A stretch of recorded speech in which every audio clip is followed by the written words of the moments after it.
السلام علیکم ورحمۃ اللہ وبرکاتہ۔ اعوذ باللہ من الشیطان الرجیم، بسم اللہ الرحمن الرحیم۔ وَلُوطًا إِذْ قَالَ لِقَوْمِهِ أَتَأْتُونَ الْفَاحِشَةَ ما سبقكم بها من أحد من العالمين إنكم لتأتون الرجال شهوة من دون النساء بل أنتم قوم مسرفون۔ وما كان جواب قومه إلا أن قالوا أخرجوهم من قريتكم إنهم أناس يتطهرون فأنجيناه وأهله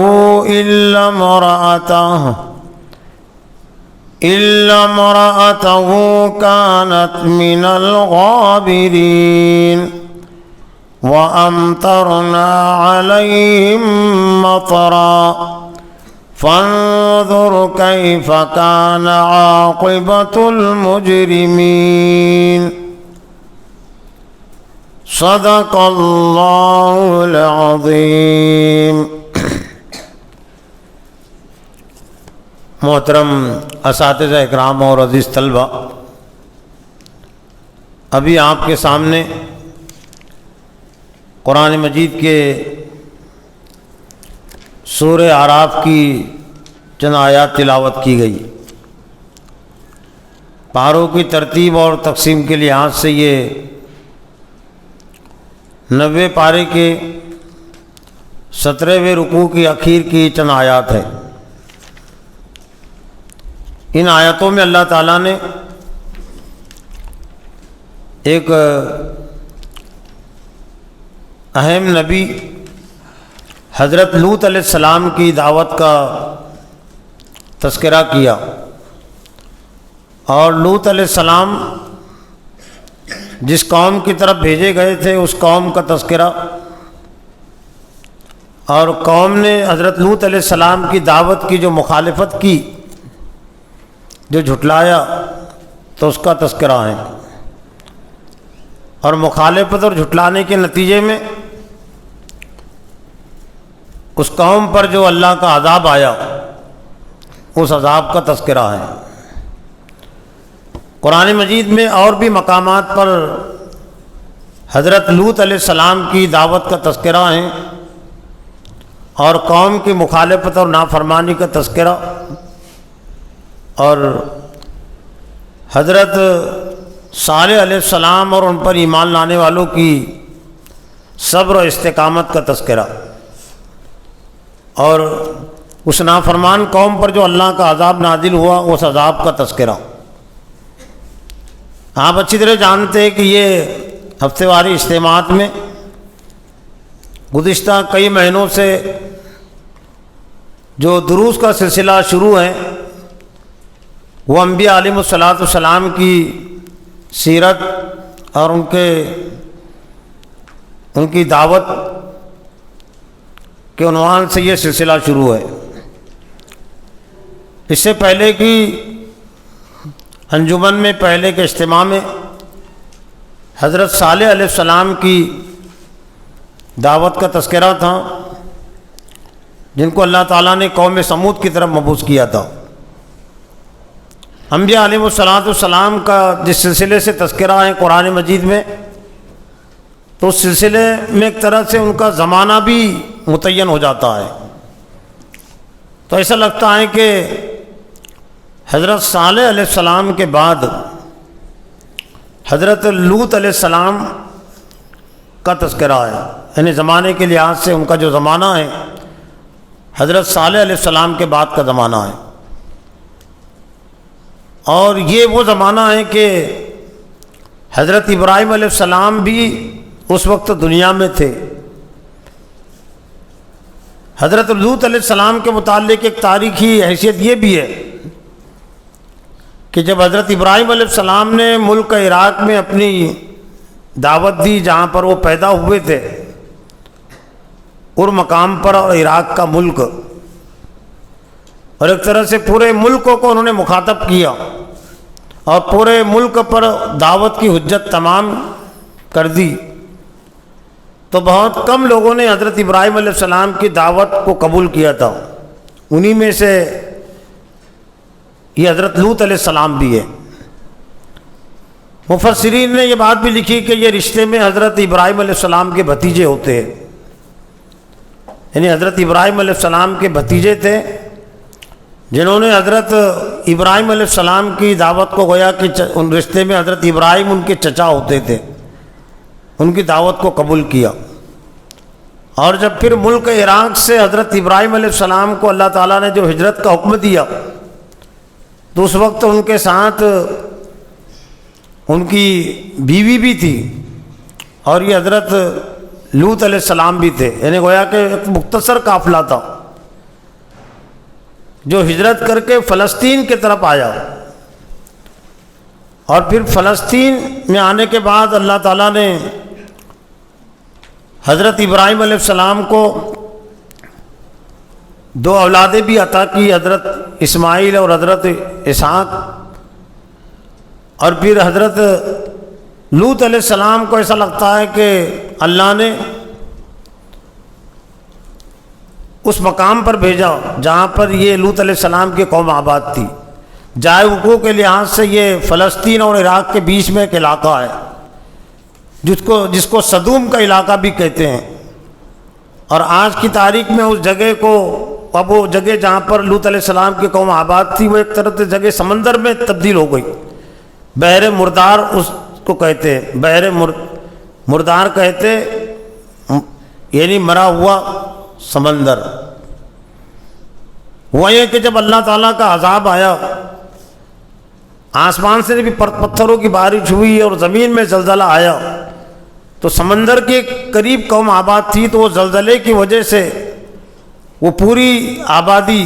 اور پورا علاقہ وہ سمندر میں تبدیل ہو گیا۔ جب زمین پھٹی ہوگی تو ظاہر بات ہے کہ سمندر کا پانی وہاں تک وہ بڑھ گیا اور وہ جگہ سمندر کا حصہ بن گئی۔ اس لیے بعد کے بہت سارے محققین یہ بھی تحقیق کی کہ اس جگہ پر آج بھی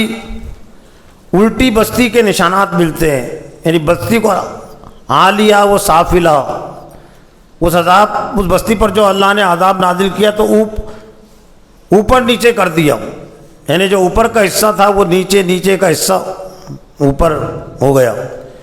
یعنی سخت ترین اللہ تعالیٰ نے عذاب نازل کیا۔ آج بھی اس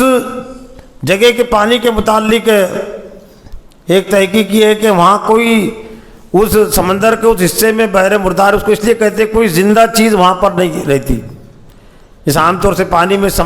مچھلیاں ہوتی ہے اور بھی جاندار چیزیں ہوتی ہیں، تو اس جگہ پر ایسی کوئی جاندار نام کی چیز نہیں ہوتی، یعنی انتہائی کڑوا پانی کہ جس میں زندگی کے کوئی آثار نشان نہیں۔ اور عام طور سے جو پانی عام طور سے جس میں جو ڈبو دیتا ہے، تو اس طرح کی یہاں چیز نہیں ہوتی، یعنی گویا کہ اللہ نے آج بھی اپنے عذاب کے اثرات اس جگہ پر رکھے ہیں تاکہ بعد میں آنے والے لوگ اس سے عبرت اور نصیحت حاصل کریں کہ جب کوئی قوم اللہ تعالیٰ کی نافرمان ہوتی ہے، اللہ کے غضب اور عذاب کو دعوت دیتی ہے، تو اللہ تعالیٰ کا کتنا سخت ترین غصہ اس قوم پر و بستی پر ہوتا ہے۔ تو یہ سورہ اعراف کی آیتوں میں اللہ تعالیٰ نے حضرت لوط علیہ السلام کی جو دعوت کا تذکرہ کیا مختصر انداز میں، اور سورہ ہود میں ذرا تفصیل کے ساتھ ہے، اور پھر سورہ زاریات میں بھی ہیں اور بھی مقامات پر۔ وَلُوطًا إِذْ قَالَ لِقَوْمِهِ، اور حضرت لوط علیہ السلام نے اپنی قوم سے کہا، اتاتون الفاحشۃ، کیا تم فحش اور بے حیائی بدکاری کے کاموں کی طرف آتے ہو، ان کو اختیار کرتے ہو، یہ بے حیائی اور بدکاری تم سے پہلے کسی نے نہیں کی۔ انبیاء علیہ السلام کی دعوت کے حوالے سے ایک چیز یہ بھی ملتی ہے کہ ہر نبی کی دعوت وہ اللہ کی بندگی کی دعوت دی جس میں شرک کی تردید تھی، لیکن عملی لحاظ سے جو خرابیاں تھی اس بستی میں، ہر دور میں الگ الگ خرابیاں رہی ہے۔ مشترک خرابی، مشترک گناہ، شرک کا، بت پرستی کا، بتوں کو پوجنے کا، یہ تو ہر قوم میں رہا ہے، لیکن اس کے علاوہ جو الگ الگ جو خامیاں خرابیاں تھی، جو بڑے بڑے گناہ تھے، ان میں سے ایک بڑا گناہ اس قوم میں تھا، اور وہ قوم بڑے گناہ کی نوعیت یہ تھی کہ وہ مردوں سے جنسی خواہشات کو پوری کرتے تھے۔ عورتوں سے بیوی کے علاوہ اپنی جنسی خواہشات کو پوری کرنا یہ بھی حرام ہے، لیکن مردوں سے جنسی خواہشات کی تکمیل، زنا اور بدکاری، یہ اور بھی سخت ترین جرم اور گناہ ہے۔ تو شیطان نے اس قوم کو اس برائی میں مبتلا کیا تھا، اس لیے آج بھی اس برائی کو اس کا نام ہی لواطت پڑا ہوا ہے۔ لوط علیہ السلام تھے، یعنی قوم لوط میں یہ خرابی برائی تھی، اس لیے اس عمل کو آج بھی لواطت کے نام سے فقہ کی کتابوں میں لواطت کے نام سے جانا جاتا ہے۔ اور ایک چیز یہ واضح ہوتی ہے کہ یہ جو مردوں سے جنسی خواہشات کی جو تکمیل اور تسکین کی بات ہے، تو جو یہاں الفاظ استعمال ہوئے فیصلہ تھا، اس سے پہلے کسی قوم میں، کسی معاشرے میں یہ خباثت برائی نہیں تھی کہ ما سبقکم بہا من احد من العالمین۔ حضرت لوط علیہ السلام نے کہا کہ یہ جو فحش اور بے حیائی، بدکاری جو مردوں سے، لڑکوں سے جو تم کرتے ہو، دنیا میں تم سے پہلے کسی نے نہیں کیا، یعنی گویا کہ تم نے اس کی بنیاد ڈالی ہے، تم نے اس کی شروعات کی ہے۔ تو جو شخص اور جو قوم کسی جرم کو شروع کرتا ہے، اس کی بنیاد ڈالتا ہے، تو وہ زیادہ مجرم ٹھہرتا ہے۔ اور ایک حدیث کے ذریعے سے بات واضح ہوتی ہے کہ جو جس جرم کی گناہ کی بنیاد ڈالتا ہے، اور بعد میں جتنے بھی لوگ اس جرم اور گناہ کو کرتے ہیں، تو بعد میں گناہ کرنے والوں کے گناہ میں سے ان کو بھی گناہ دیا جاتا ہے جنہوں نے اس کو شروع کیا ہے۔ اور جو کسی اچھائی کی بنیاد ڈالتا ہے، نیک کام کی بنیاد ڈالتا ہے، تو بعد میں جتنے بھی لوگ اس نیکی کے راستے پر چلتے ہیں، نیکی کا کام کرتے ہیں، تو بعد میں آنے والے کو نیکیوں میں سے بھی اس کو نیکی ملتی ہے، اجر اس کو ملتا ہے۔ عمل کرنے والوں کے اجر میں کوئی کمی نہیں کی جاتی، جو گناہ کریں گے گناہ کرنے والوں کے گناہ میں کوئی کمی نہیں کی جائے گی، لیکن الگ سے ہر گناہ کا جو وبال ہے، جو گناہ ہیں، وہ شروع کرنے والوں پر ڈالا جاتا ہے۔ حضرت آدم علیہ السلام کے بیٹے نے اپنے بھائی کا قتل کیا تھا، قابل نے حابل کا، تو حضور صلی اللہ علیہ وسلم نے یہ بھی فرمایا اس پس منظر میں کہ اب دنیا میں جتنے ناحق قتل ہوں گے، تو قتل کرنے والے کو تو گناہ ملے گا، سزا ملے گی، لیکن ہر ایک ناحق قتل کا گناہ قابل کے کھاتے میں بھی جائے گا، اس لیے کہ اس نے بنیاد ڈالی تھی۔ تو اس میں بڑی نصیحت ہے میرے لیے بھی، آپ کے لیے بھی، کہ ہم کوئی کام ایسا شروع نہ کرے، ایسے کام کا آغاز نہ کرے جو غیر شرعی ہو، غیر دینی ہو، اس لیے کہ ہم کر گزریں گے، لیکن بعد میں جتنے بھی کریں گے، یعنی ہماری غلط عادت، کوئی غلط عادت اپنے اندر نہ آنے دے، ہماری غلط عادت سے، غلط روش سے جتنے بھی لوگ، جتنے بھی طلبہ متاثر ہوں گے، اس کا اثر لیں گے، تو ان کا گناہ بھی ہمارے کھاتے میں پڑے گا۔ اور اس میں ہمارے لیے ایک نصیحت کی بات یہ بھی ہے کہ ہم نیکی کے کاموں میں پیش قدمی کریں، آگے بڑھیں، اچھے سے اچھے کاموں کا ہم آغاز کریں، ان نیکیوں کو ہم اپنی زندگی میں لائے جن نیکیوں کو لوگوں نے بھلا دیا اور ان پر عمل نہیں کرتے، تو ہم نیکیوں پر عمل کریں گے، اچھے کاموں پر عمل کریں گے، اور بعد میں پھر اور لوگ ہم کو دیکھ کر ان پر عمل کریں گے تو ان کے اجر ثواب میں ہمارا بھی حصہ رہے گا۔ تو ایک طرح سے دو چیزیں اس میں، ہر ایک کے لیے خوشخبری کا پہلو بھی ہے، اچھے کام کا اگر وہ آغاز کرتا ہے تو اس میں اس کے لیے خوشخبری ہے، اور برے کام کا اگر آغاز کرتا ہے، برے کام کی روش ڈالتا ہے تو اس کے لیے اس میں بڑے ڈانٹ اور تنبیہ کی بات بھی ہے۔ انکم لتاتون الرجال شہوۃ من دون النساء، حضرت لوط علیہ السلام نے قوم کو نصیحت کی، قوم کو سمجھایا کہ بے شک تم مردوں سے اپنی خواہشات پوری کرتے ہوئے عورتوں کو چھوڑ کر، بل تم قوم مسرفون، تم بہت ہی حد سے گزری ہوئی قوم ہو۔ اسراف کہتے گناہ کے کام کو، صرف وہ فضول خرچی نہیں ہے، اللہ تعالیٰ نے زندگی گزارنے کی جو حد متعین کی، جو راستہ متعین کیا، اس راستے کو چھوڑ دینا ایک طرح سے وہ اسراف ہے۔ جان میں بھی اسراف اور مال میں بھی اسراف، اور جتنے بھی کام ہیں اس میں اسراف، یہ گناہ اور جرم کی بات ہے۔ لیکن وہ قوم اس برائی میں، خباثت میں، بے حیائی میں اتنے زیادہ منہمک اور مصروف تھی، اور اتنے زیادہ اس کو اس برائی سے محبت تھی، رغبت تھی، کہ حضرت لوط علیہ السلام کی نصیحتوں کا کوئی قوم پر اثر نہیں ہوا۔ بلکہ دوسرے مقام پر ہے کہ جب فرشتے آئے انسانی شکل و صورت میں عذاب کی خبر لے کر لوط علیہ السلام کو خبر دینے کے لیے کہ اب اس قوم پر اللہ کا عذاب نازل ہوگا، وہ فرشتے انسانی شکل و صورت میں جو آئے تھے پہلے حضرت ابراہیم علیہ السلام کے پاس بھی آئے تھے، ان کا پہلا پڑاؤ وہاں ہوا تھا فلسطین میں، جہاں حضرت ابراہیم علیہ السلام کے عام پذیر تھے۔ ابراہیم علیہ السلام کو انہوں نے حضرت اسحاق علیہ السلام کی پیدائش کی خوشخبری سنائی۔ پھر حضرت ابراہیم علیہ السلام نے ان سے کہا کہ اور تمہارے آنے کا کیا مقصد ہے؟ تو انہوں نے جواب دیا کہ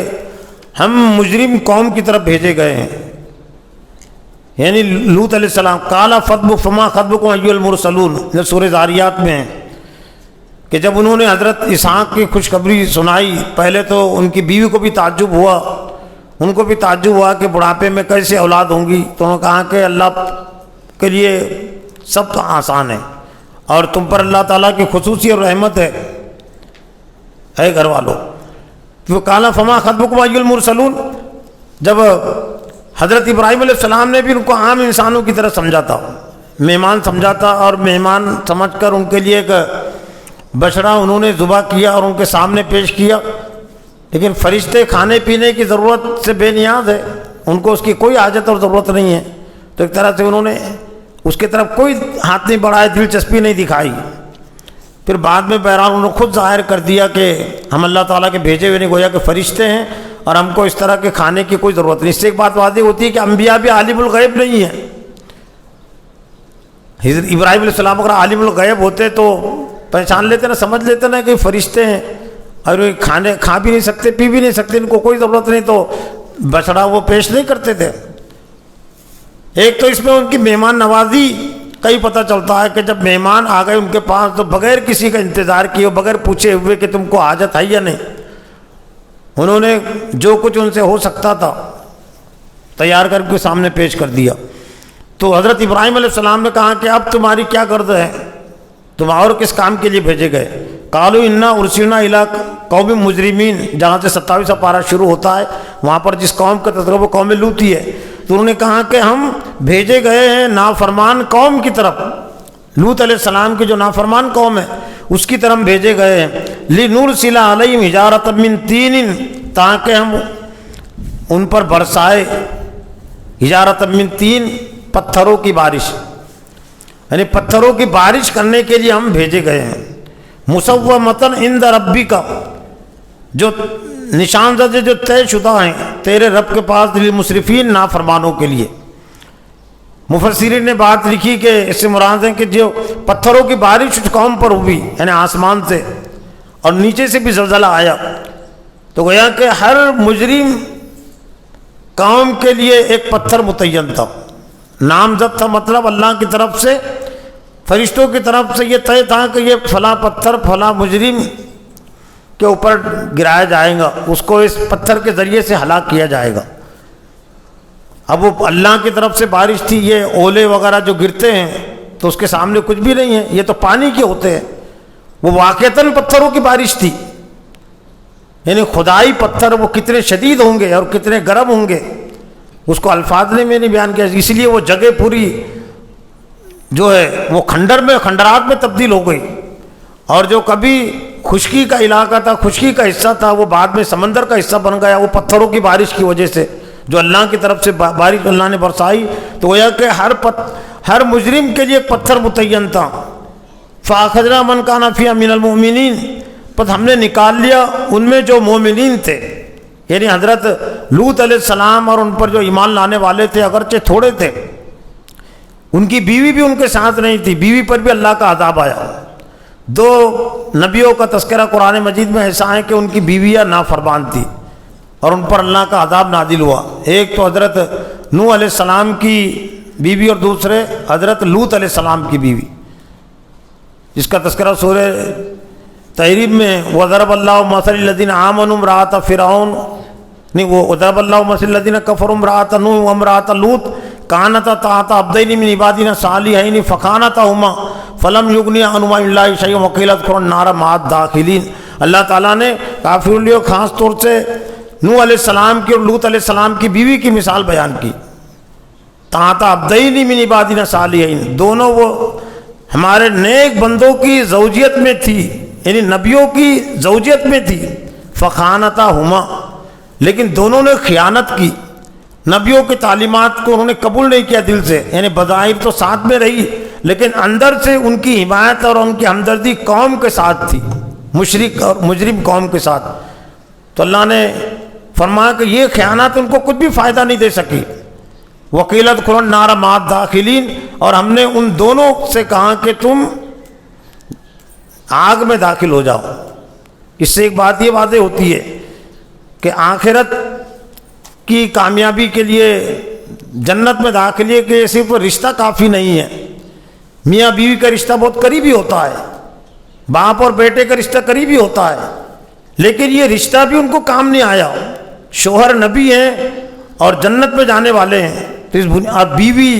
نافرمان اور جہنم میں جا رہی ہے. نوح علیہ السلام کے ایک بیٹے کا تذکرہ بھی ملتا ہے کہ وہ بھی ایمان نہیں لایا، تو نبی کا بیٹا ہونے کے باوجود وہ جہنم میں گیا. حضرت ابراہیم علیہ السلام کے جو باپ ہے آزر، نبی کے باپ ہونے کے باوجود یہ رشتہ بھی ان کو اللہ کے عذاب سے اور اللہ کے غضب سے نہیں بچا سکا. آزر جو ہے تو وہ جہنم میں جانے والے ہیں. فما وجدنا فیہا غیر بیت من المسلمین، اللہ نے فرمایا کہ ہم نے اس میں مسلمانوں کے ایک گھر کے علاوہ اور کوئی گھر نہیں پایا. یعنی ایسا لگتا ہے کہ حضرت لوط علیہ السلام کی جو دعوت کو قبول کرنے والے جو افراد تھے وہ بہت تھوڑے تھے، یعنی ایک گھر میں گویا کہ آ جاتے تھے، یعنی ایک گھر گویا کہ پوری بستی میں اہل ایمان کا تھا. وہ ترکنا فی آیۃ للذین کفروا عذاب علیم، اور ہم نے اس میں ان کے لیے نشانی چھوڑ دی جو اللہ کے عذاب سے ڈرتے ہیں. اللہ نے حضرت لوط علیہ السلام کو اور ان پر جو کچھ تھوڑے ایمان لانے والے تھے ان کو وہاں سے ہجرت کا حکم دیا، اور پھر ان پر اللہ نے اپنا عذاب نازل کر دیا. تو یہاں پر سورہ اعراف میں وما کان جواب قوم الا ان قالوا اخرجوهم من قريتكم انهم اناس يتطهرون، یہ نافرمان قوموں کا جو طرز عمل کردار قرآن مجید میں جو بیان ہوا ہے، برائی پر ہر دھرمی کا، تو اس میں بعد میں آنے والوں کے لیے بھی بڑی نصیحت ہے کہ اگر کوئی برائی پر ہر دھرم بھی رہے، قائم بھی رہے، تو تمہیں اپنا کام کرتے رہنا چاہیے. تمہاری کتنی شدید مخالفت ہو تو بھی تم کو اپنا کام بند نہیں کرنا چاہیے. تو قوم نے جو جواب دیا تو کہا کہ اخرجوا من قریتکم، ان کو نکال دو تمہاری بستی سے. انہم اناس یتطہرون، یہ ایسے لوگ ہیں کہ جو پاک رہنا چاہتے ہیں، یعنی گویا کہ پاک لوگ ان کو پسند نہیں تھے. جو یہ برائی اور خباثت کو برا سمجھتے تھے اور برائی خباثت میں مبتلا نہیں ہوتے تھے، تو قوم ان کو اپنے لیے پسند نہیں کرتی تھی. ایسا لگتا ہے کہ یہ ہر دور میں یہ قوم کی عادت رہی ہے، قوم کی سرشتے میں بات رہی ہے کہ اچھے لوگوں سے دشمنی کرنا، اچھے لوگوں کو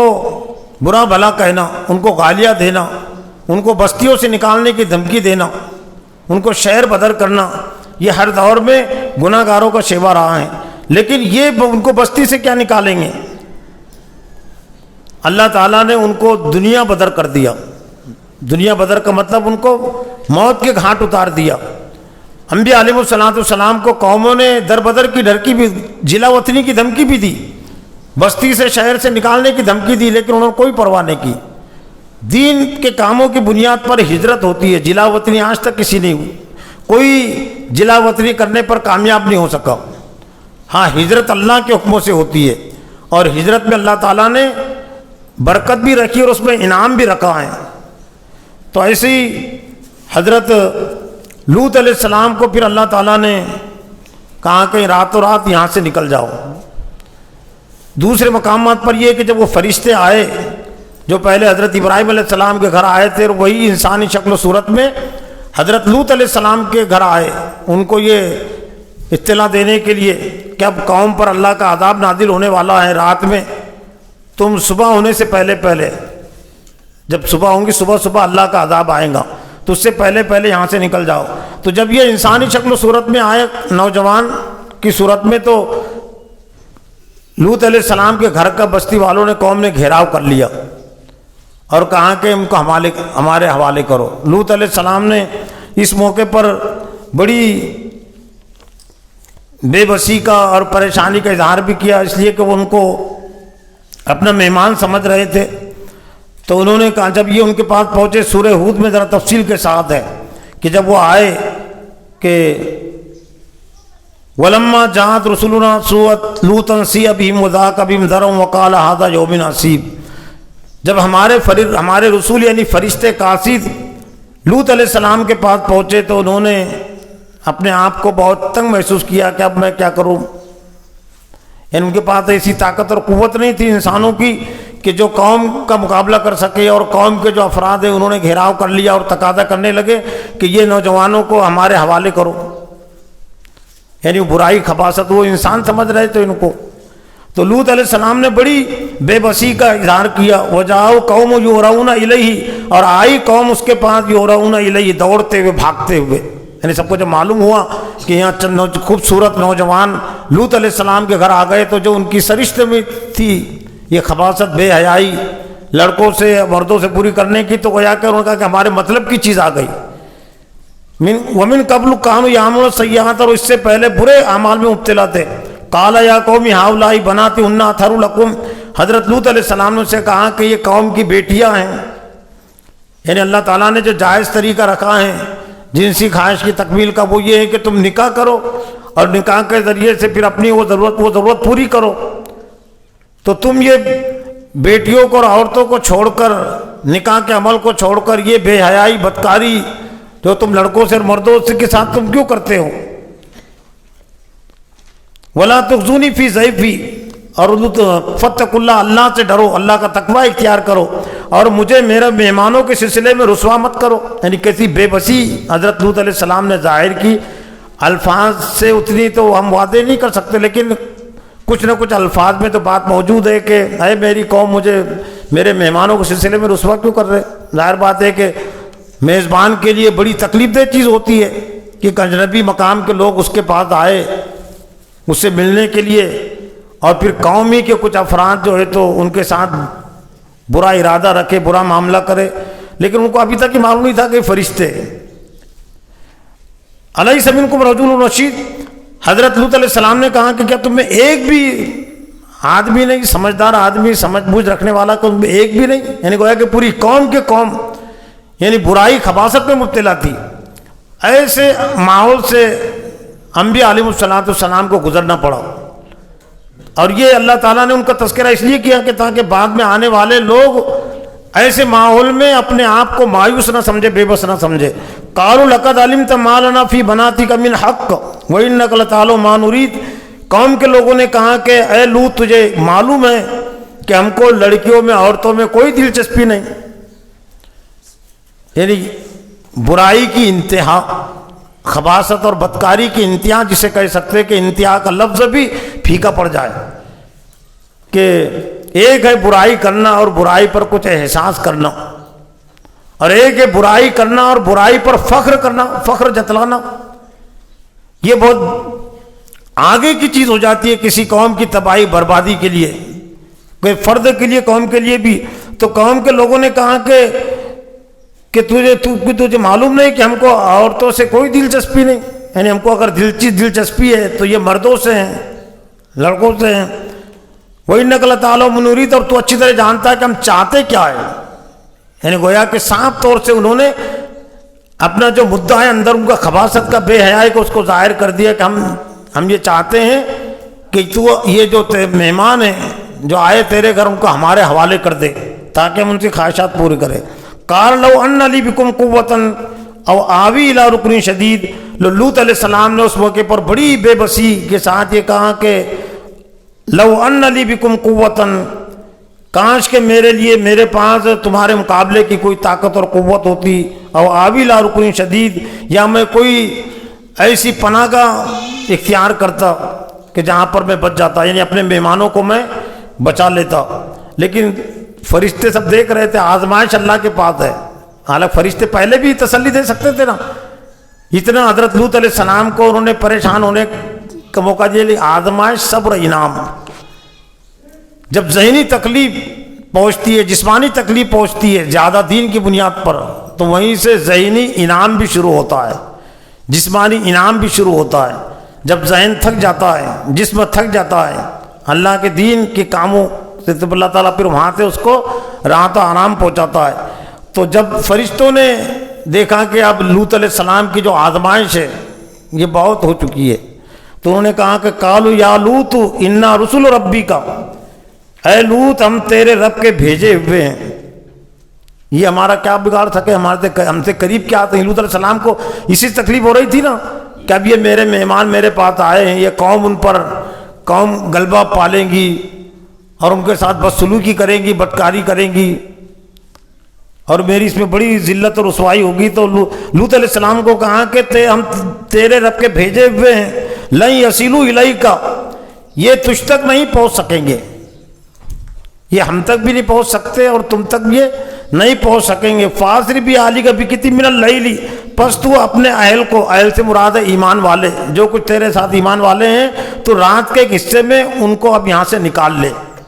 یعنی بستی سے نکال لے۔ ولا یلتفت منکم احد، اور تم میں سے کوئی شخص اپنے پیچھے مڑ کر نہ دیکھے، یعنی جب اللہ کا عذاب آئے گا، ایک دھماکہ ہوگا، آسمان سے پتھروں کی بارش، یہ بارش میں بھی آواز ہوتی نا، جو پانی کی بارش ہوتی ہے اس میں بھی آواز ہوتی ہے، لیکن پتھروں کی بارش میں کیسی آواز، انتہائی دھماکہ خیز ڈراؤنی آواز اس میں رہی ہوگی۔ تو اللہ تعالیٰ نے کو بتلا دیا تھا کہ بستی سے نکل جانا، اور تم میں سے کوئی مڑ کر نہ دیکھے کہ بستی والوں کے ساتھ اب کیا معاملہ ہو رہا ہے، بستی پر کیسے عذاب آ رہا ہے۔ تم میں سے کوئی الا امرأتک، لیکن انہوں نے کہہ دیا تھا کہ مگر تیری بیوی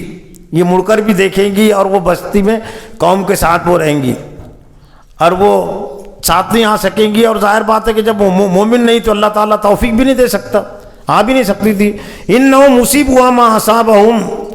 بے شک اس کو بھی وہی پہنچنے والا ہے جو قوم کو پہنچنے والا ہے، یعنی تیری بیوی پر وہی عذاب آنے والا ہے، وہی پتھروں کی بارش سے وہ ہلاک کی جائے گی، زلزلے سے، جیسا کہ اور قوم ہلاک کی جانے والی ہے۔ ان موعدہم الصبح، علیہ صبح بھی قریب، کیا بے شک ان کی جو موعود ہے، ان کا جو وقت متعین ہے، یعنی عذاب کا وقت، ہلاک ہونے کا وقت وہ صبح ہے۔ علیہ صبح بھی قریب، اور کیا صبح قریب نہیں ہے، یعنی صبح بہت دور نہیں ہے، یعنی گویا کہ شام کے وقت کا، اس سے پہلے کا یہ معاملہ ہے جو گفتگو ہو رہی تھی رات سے متعلق، اللہ نے ہدایت کر دی، اور یہ فرشتے تم تک اور ہم تک نہیں پہنچ سکیں گے۔ فلما جاء امرنا، اللہ نے فرمایا جب ہمارا امر آیا، ہمارا معاملہ آیا، یعنی عذاب کا فیصلہ، جعلنا عالیہ سافلھا، ہم نے بنا دیا ان کا اوپر کا حصہ نیچے، یعنی جو چھت تھے وہ نیچے ہو گئے، نیچے کہتا ہے آندھی کر دیا پوری بستی کو، بستی جو پوری آندھی ہو گئی۔ وَأَمْطَرْنَا عَلَيْهِمْ حِجَارَةً مِّن سِجِّيلٍ مَّنضُودٍ، اور ہم نے امطرنا برسایا اس پر ہجارتم پتھر، مطر یمطری بارش کے معنی ہم نے پتھروں کی بارش برسائی من سجیل منضود جو نامزد تھے، یعنی ہر ایک کا اس پر ایک طرح سے نام لکھا ہوا تھا، مسومۃ عند ربی کا جو طے شدہ تھے تیرے رب کے پاس سے، وما ہی من الظالمین ببعید اور یہ ظالموں سے بہت دور نہیں ہیں۔ جو اصل مقصد تھا اس واقعے کے نزول کا اور قوم کی تباہی کو بیان کرنے کا وہ تھا مکہ والوں کو نصیحت۔ مکہ والوں سے یہ راستہ بہت دور نہیں تھا، وہ فلسطین کو جاتے تھے تو راستے میں یہ بستیوں کے کھنڈرات بھی ان کو ملتے تھے، نظر آتے تھے، تو اللہ نے فرمایا کہ یہ ظالموں سے، مکہ والوں سے، کفر و شرک کرنے والوں سے یہ مقام دور نہیں ہے اور آج بھی دور نہیں ہے۔ آج تو پوری دنیا ایک طرح سے ہتھیلی میں آ گئی، یہاں بیٹھ کر بھی آپ دیکھ سکتے ہیں عراق کی سرزمین، فلسطین کی سرزمین، فلاں پہاڑی، نیٹ پر سب چیزیں ڈالی ہوئی ہے، تو آپ ڈالیں گے تو سب چیزیں مل جاتی ہے۔ تو گویا کہ اللہ تعالیٰ اور بھی اس کو آسان کر دیا کہ دنیا کا ہر شہری، دنیا کا ہر جگہ پر رہنے والا وہ اس طرح کے جو کھنڈرات ہیں، اللہ تعالیٰ کے عذاب کے جو نشانات ہیں، ان سے نصیحت حاصل کر سکتا ہے۔ اللہ سے دعا ہے کہ اللہ تعالیٰ مجھے بھی اور آپ کو بھی حضرت لوط علیہ السلام کی دعوت سے نصیحت حاصل کرنے کی توفیق عطا فرمائے، ان کی نافرمان قوم کے انجام سے عبرت حاصل کرنے کی توفیق عطا فرمائے۔ ربنا تقبل منا انک انت السمیع العلیم وتب علینا انک انت التواب الرحیم برحمتک یا رب۔